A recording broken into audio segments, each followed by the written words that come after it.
Abi pun, selamat pagi pemirsa Metro TV Lampung. Senang sekali bisa menjumpai Anda dan berbagi informasi pilihan dalam sepekan terakhir. Bersama saya Sylvia Agustina, inilah Lampung Sepekan selengkapnya.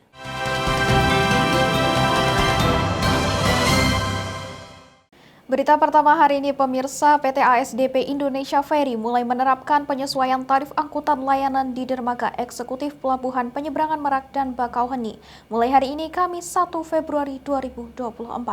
Penerapan mulai dilakukan sejak pukul 00 waktu Indonesia Barat. Penerapan pelayanan penyesuaian tarif angkutan layanan dermaga eksekutif di Pelabuhan Merak dan Bakauheni dilakukan dalam rangka meningkatkan pelayanan angkutan penyeberangan, keselamatan, dan keamanan pelayaran. Selain itu juga dilakukan demi menjaga kelangsungan industri angkutan penyeberangan dan peningkatan daya saing dengan moda transportasi lain. Penyesuaian tarif layanan kapal ekspres ini mengacu pada Surat Menteri Perhubungan Republik Indonesia tanggal 15 November 2023 tentang persetujuan penyesuaian tarif jasa kepelabuhan dan layanan dermaga eksekutif. Penyesuaian tarif juga merupakan upaya untuk memenuhi standar pelayanan karena ASDP terus meningkatkan kualitas pelayanan kepada pengguna jasa. Kenaikan tarif dilakukan juga untuk menunjang standar pelayanan minimum. Tarif terpadu eksekutif Merak Bakauheni seperti untuk penumpang pejalan kaki dewasa sebesar Rp84.800 dan bayi sebesar Rp4.000. Kemudian kendaraan golongan 1 Rp85.000, golongan kendaraan 2 Rp129.677, golongan 3 sebesar Rp187.853. Jalan dengan penyesuaian tarif ini, kami ASDP terus berupaya memberikan pelayanan yang terbaik dengan memenuhi standar pelayanan minimum agar masyarakat dapat menyeberang dengan nyaman dan aman serta menjadi penyemangat kami untuk terus menghadirkan pelayanan prima bagi pengguna jasa. Eksekutifnya itu kan nunggu penuh, kadang-kadang lama ada kapal satu, kalau belum ada satu orang belum berangkat, nunggu kapal kemudiannya kalau ada naik lagi. Oh gitu. Jadi malah ya terus terang aja kalau nunggu travel gitu kan nggak sini kan malah ribet gitu ya, nggak nyaman, maksudnya sempit kan gitu kan. Jadi soal kenaikan tarif ini Bapak udah setuju atau belum? Ya belum, ini sih kenaikan kalau gini-gini aja percuma sih, yang ada ininya ya. Kalau kenaikan udah gitu fasilitas yang diperbaiki pelayanannya gitu kan. Dari Kabupaten Lampung Selatan, Rustam Effendi, Metro TV Lampung. Pemerintah Kota Bandar Lampung membagikan 18 sertifikat kepada masyarakat Kota Tapis Berseri.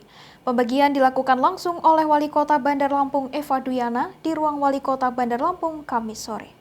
Pembagian sertifikat ini sebagai bentuk mendukung program Kementerian ATR BPN yakni Proyek Operasi Nasional Agraria atau biasa disebut PRONA.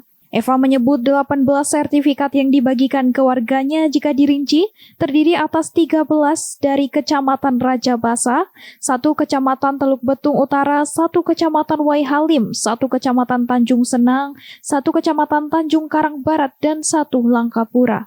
Eva juga menjelaskan sertifikat yang diberikan memiliki beberapa syarat yang harus dipenuhi oleh warga, yakni tanah milik sendiri atau bukan tanah ngontrak dan lebar maksimal tanah 300 meter persegi.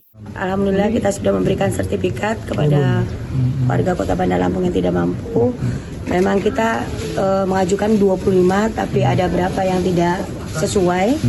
Jadi hanya 18, tapi insya Allah ke depan kita juga akan mengajukan bagi warga yang tidak mampu sekitar 50 sampai 100 warga masyarakat Kota Bandar Lampung. Harapan kita dengan punya sertifikat mereka yang memang kendala biaya, alhamdulillah pemerintah Kota Bandar Lampung bisa membantu untuk masyarakat yang kurang mampu. Sama tanahnya, ya tanahnya harus sendiri dong, masih tanah kontrak. Sudah itu lebarnya sekitar maksimal 300, 150, 300. Tahun depan ada lagi, Bun, ya? Ya ada. Ini juga tahun ini juga ada. Prosesnya itu ini kan tahun 2021. Oh, 2021. Bukan kitanya, lama dari BPN-nya. Eva meminta kepada para camat di Bandar Lampung untuk intens mendata masyarakat yang ingin mengajukan sertifikat tanah. Dari Bandar Lampung, Andre Prasetyo, Metro TV Lampung. Buah durian merupakan salah satu jenis buah yang diminati banyak orang. Selain memiliki rasa yang enak, buah dengan nama latin Duriosibetinus ini memiliki aroma khas dan tajam. Umumnya durian banyak dijual oleh para pedagang di pinggir jalan ataupun pusat oleh-oleh. Namun, tak jarang banyak orang yang kerap merasa kecewa sebab rasa durian yang dibeli kadang tidak sesuai ekspektasi. Di Desa Suban, Kecamatan Merbau Mataram, Kabupaten Lampung Selatan, ada sebuah tempat wisata durian bernama Wisata Duren milik Yudi Nopriansyah. Di kebun wisata durian miliknya itu, pengunjung bisa menikmati durian sepuasnya. Durian yang dinikmati pun lebih segar karena langsung jatuh dari pohonnya. Dalam satu hari, Yudi mengaku hanya membatasi sebanyak 50 pengunjung. Hal ini dilakukannya agar para pengunjung yang datang merasa nyaman menikmati suasana alam yang ia siapkan lengkap dengan saungnya. Dalam satu kali periode musim, pohon durian milik Yudi bisa terus berbuah antara 1 hingga 1,5 bulan. Untuk tiket masuknya, Yudi menyiapkan paket unggulan. Para pengunjung yang datang bersama dengan rombongan hanya dikenakan biaya Rp75.000 per orang. Kebun wisata durian miliknya ini buka setiap hari dari jam 7 hingga jam 6 sore.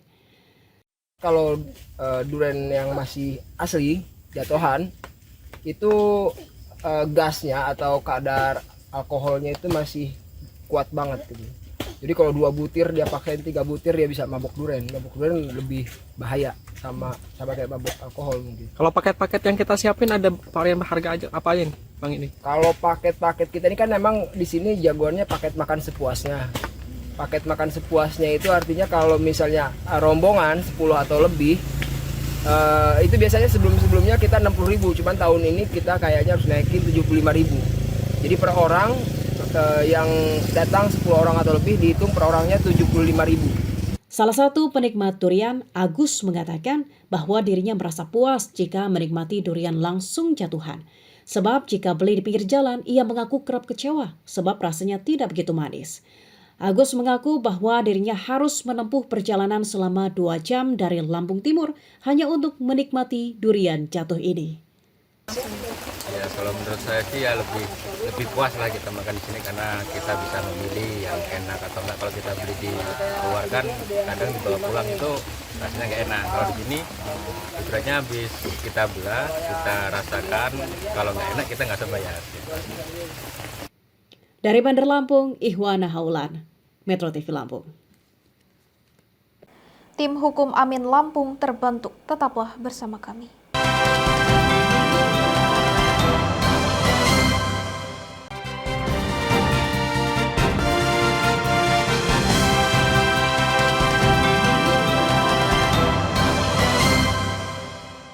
Berita selanjutnya pemirsa, Universitas Teknokrat Indonesia atau UTI menggelar kegiatan Teknokrat Academic Expo 2024 dengan tema Innovation Showcase to Foster Contribution yang diselenggarakan di GOR kampus setempat pada 30 sampai 31 Januari 2024. Universitas Teknokrat Indonesia melalui kegiatan bertajuk Teknokrat Academic Expo 2024 menampilkan sebanyak 333 karya inovasi yang merupakan hasil kreativitas mahasiswa dari seluruh fakultas yang ada di UTI. Kegiatan tersebut juga diikuti oleh siswa-siswi dari 6 SMA, SMK di berbagai wilayah serta perwakilan mahasiswa. Turut hadir Rektor UTI Nasrullah Yusuf, Wakil Rektor Mahathir Muhammad, para Wakil Rektor, serta Kepala Balitbangda Provinsi Lampung Hamartoni Ahadis yang membuka acara dengan pemukulan gong.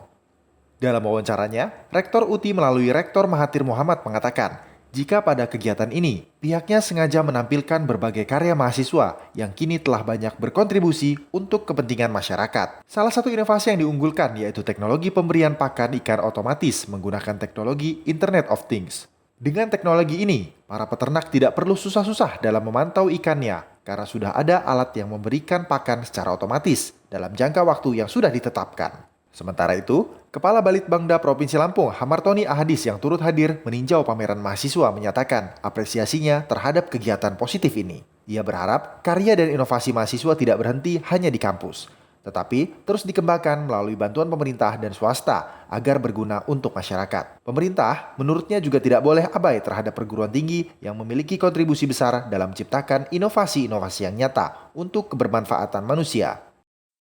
Kemudian juga beberapa kita ikut sertakan dalam perlombaan-perlombaan nasional dan internasional, dan juga semua ini harus bermanfaat buat masyarakat, sehingga akan kita ada kegiatan pengabdian kepada masyarakat yang didampingi oleh dosen-dosennya masing-masing. Nah, itu semua merupakan rangkaian perkuliahan, sehingga perkuliahan di Universitas Indonesia itu langsung bermanfaat langsung kepada masyarakat.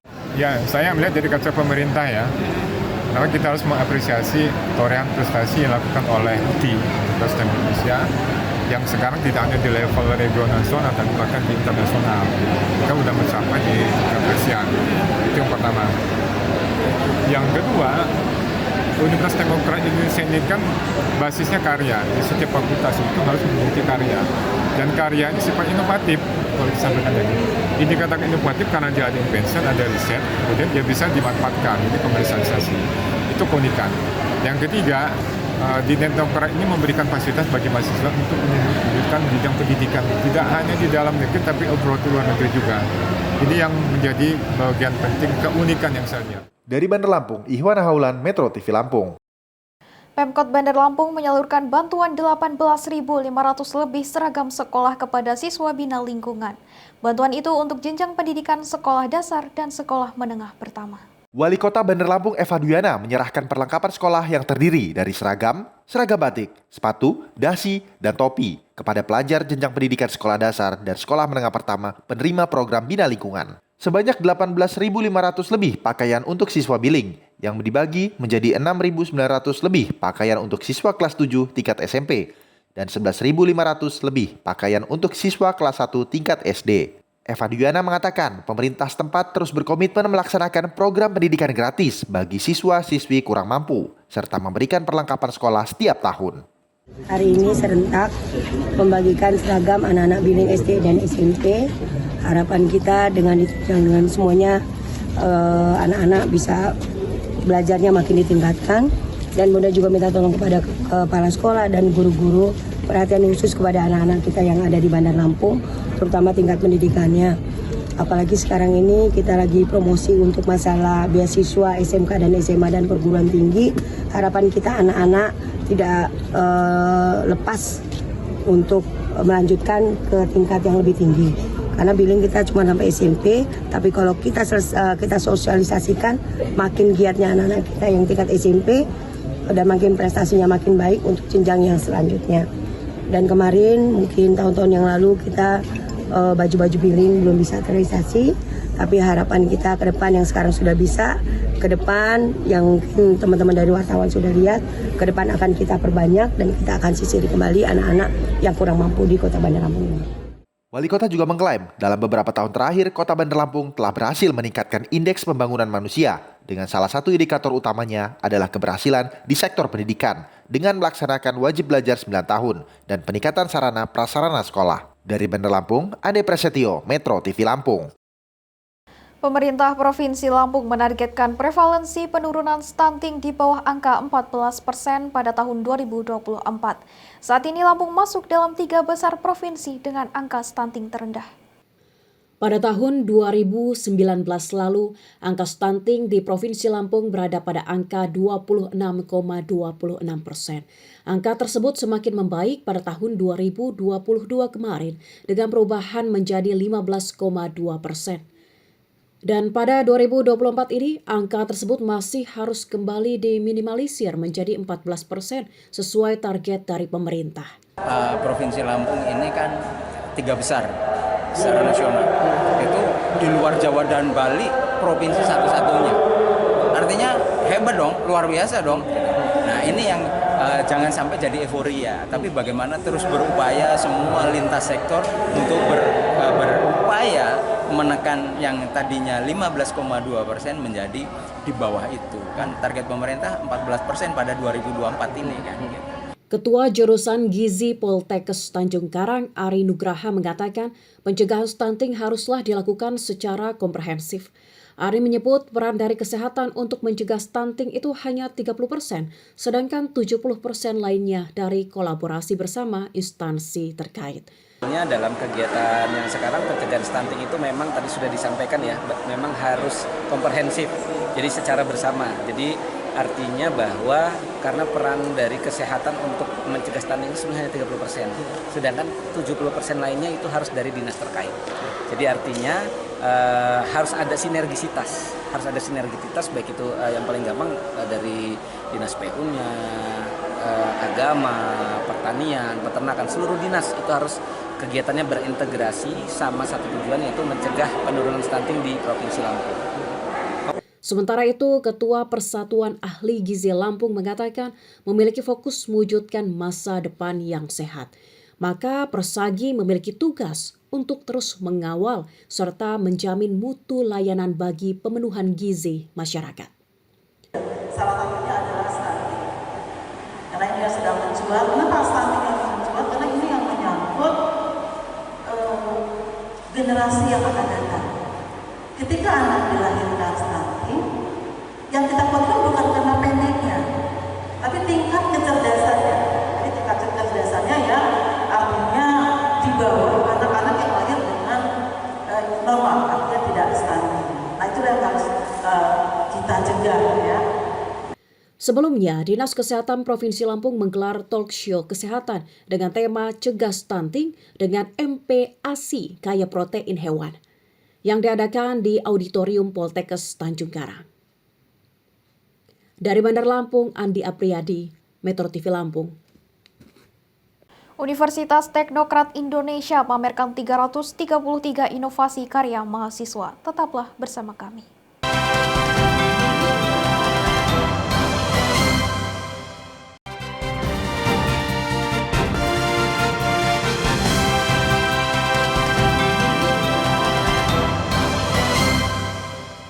Berita selanjutnya pemirsa, puluhan advokat di Lampung mendeklarasikan dukungan dan bergabung dalam Tim Hukum Nasional Anies Muhaimin atau Amin Lampung.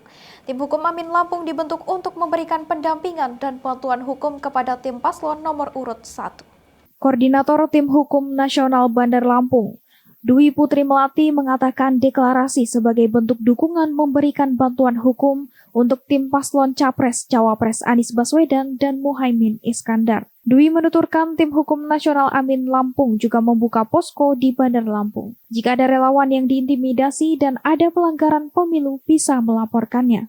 Ia juga menyampaikan akan berkoordinasi dengan Timnas dan relawan Amin serta partai pengusung yang ada di Provinsi Lampung.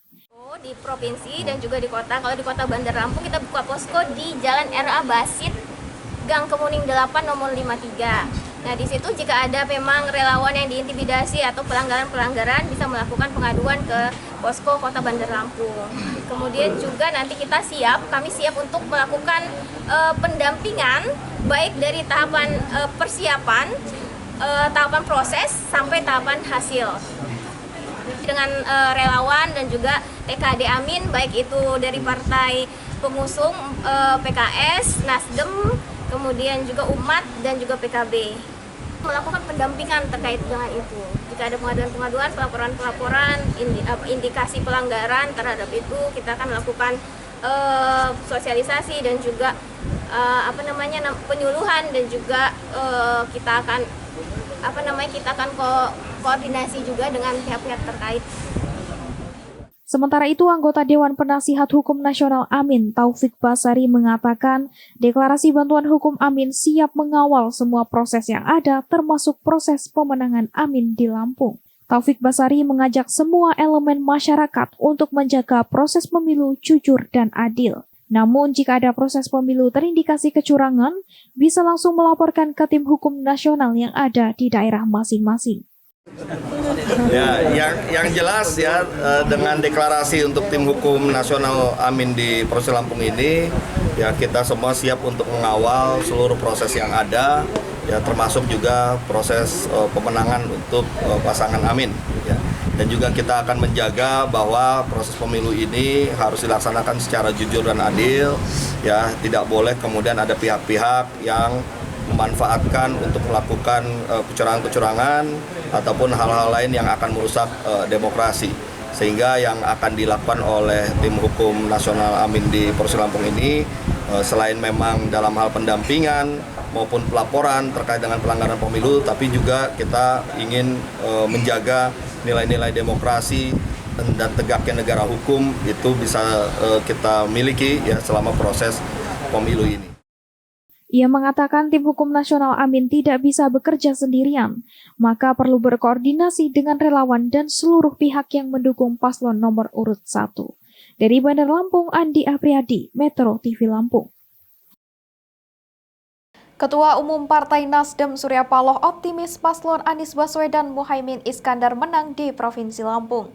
Hal itu dikatakan Surya Paloh saat kampanye politik di Provinsi Lampung. Paslon Capres-Cawapres Anies Baswedan dan Muhaimin Iskandar ditargetkan menang pada pemilu 14 Februari 2024 mendatang di Lampung. Hal itu disampaikan langsung Ketua Umum Partai Nasdem Surya Paloh saat kampanye politik di Bandar Lampung. Surya Paloh menyatakan optimis meski Amin tidak menang telak di Provinsi Lampung. Menurutnya, menang di Lampung sedikit saja sudah bagus. Ia juga memberikan pandangannya terkait peluang kemenangan Amin di 2 putaran. Ia menyatakan jika masuk 2 putaran, tim Amin akan atur strategi baru. Pada kesempatan itu juga, Surya Paloh menjelaskan bahwa koalisi perubahan untuk meningkatkan pembangunan dan kesejahteraan rakyat. Saya pikir merupakan hal yang seperti apa yang saya hadiri pada kunjungan kerja ke beberapa wilayah, hal yang sama. Saya memberikan motivasi dan semangat pada para kader. Dan memang bagaimanapun juga ini dokumen yang amat berharga bagi semua partai politik yang memimpin pemilu kita pada 14 Februari 2024 ini. Nasdem mempunyai optimisme lah. Kalau saya ini ada chances, ada opportunity, ada kesempatan di tengah-tengah berbagai macam rintangan, cobaan, ya kan? Yang begitu dia hadapi, tapi dia menaruh rasa optimisme. Dia akan hadir dan dia bisa memberikan hasil output perolehan suara yang jauh lebih besar dibandingkan dengan hasil pemilu pada tahun 2019 yang lalu. Target suara Amin di Lampung berapa tuh? Amin barangkali, saya pikir kalau saja dia bisa menang sedikit saja sudah menang. Sebelumnya, Ketua Umum Partai Nasdem Surya Paloh memberikan orasi di hadapan ribuan kader Nasdem dan simpatisan pada kegiatan kampanye akbar di Lapangan Baruna, Panjang, Bandar Lampung. Dari Bandar Lampung, Andi Apriyadi, Metro TV Lampung. Kuota haji Kabupaten Lampung Timur mengalami peningkatan dari tahun sebelumnya, di mana di tahun 2023 kuota jemaah haji Kabupaten Lampung Timur sebanyak 757 jemaah, sedangkan untuk tahun 2024 bertambah menjadi 802 jemaah. Kuota jemaah haji Kabupaten Lampung Timur tahun 2024 yakni sebanyak 802 jemaah, sementara untuk jumlah cadangan sebanyak 271 jemaah cadangan. Jemaah cadangan diperlukan ketika ada jemaah prioritas yang membatalkan pemberangkatannya. Sementara terkait biaya haji, hasil kesepakatan Kementerian Agama bersama DPR RI, yakni biaya haji untuk embarkasi Jakarta ditetapkan Rp93 juta. Dari Rp93 juta dibayarkan oleh jemaah hanya 60% dan 40% lainnya menggunakan dana optimalisasi atau menggunakan dana manfaat yang dikelola BPKH. Tahun ini itu ada kenaikan. Kalau tahun yang lalu jumlahnya 750 lah ya, ada kenaikan jumlah jemaah haji Kabupaten Lampung Timur tahun ini. Kemudian terkait dengan biaya haji, bahwa hasil kesepakatan Kementerian Agama dan Komisi 8, biaya haji untuk embarkasi Jakarta ditetapkan 93 juta ya, 93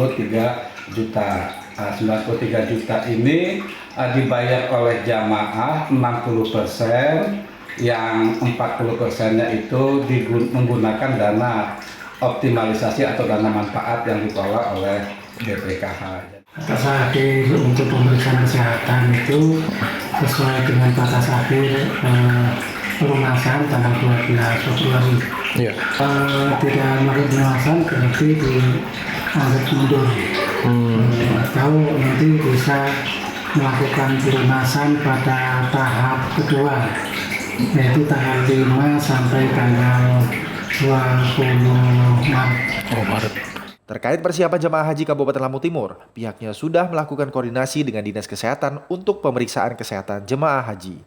Pihaknya berharap agar jemaah haji segera melakukan pemeriksaan kesehatan. Dari Lampung Timur, Arman Suhada, Metro TV Lampung.